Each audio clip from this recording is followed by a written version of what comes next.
Hello friend, good morning. তো এখন বাজে 10টা আর আজকে শনিবার, তার মেয়ের স্কুল ছুটি, তাই কোনো তাড়াহুড়ো নেই। কাজকর্ম সব কমপ্লিট হয়ে গেছে, বাসন মাজা, ঘর ঝাড় দেওয়া, বিছানা তোলা, সব কাজ কমপ্লিট। এখন বসে আছি বারান্দায়, মেয়েকে খাবার বানিয়ে দিলাম ম্যাগি দিয়ে, ও খাচ্ছে ম্যাগি আর আমি বসে মশা মারছি। ইদানিং খুব মশা হয়েছে, কিন্তু আমাদের এখানে বলে না, সব জায়গায় একই অবস্থা। আমরা চা টা বানাইনি, চা খাবো, ওষুধ খাবো, সব একসাথে খাবো।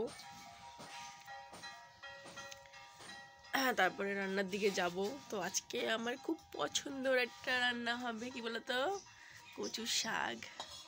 তো কচুর শাক হলে আমাদের আর কিছু লাগে না, ওতেই ভাত খাওয়া হয়ে যায়। তো কচুর শাক রান্না করব, আর সয়াবিন আলুর তরকারি আর ডাল। তো চাল ভিজিয়ে রেখেছি আর মেয়েকে খেতে দিচ্ছি। পড়ে না জানো, খাচ্ছে বেচারি। আমি খাইয়ে দিচ্ছিলাম, কিন্তু গরম ছিল বলে তাই একা খাচ্ছে।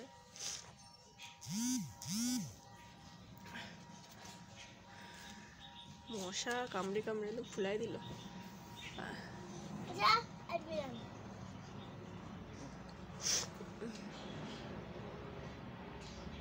তো মেয়ের আবার ঠান্ডা লাগিয়েছে, নাকের দিকে সর্দি বেরোচ্ছে, চোখ দেখি সকালবেলা আটকে গেছিলো, মানে ঠান্ডা লেগে চোখ আটকে গেছে।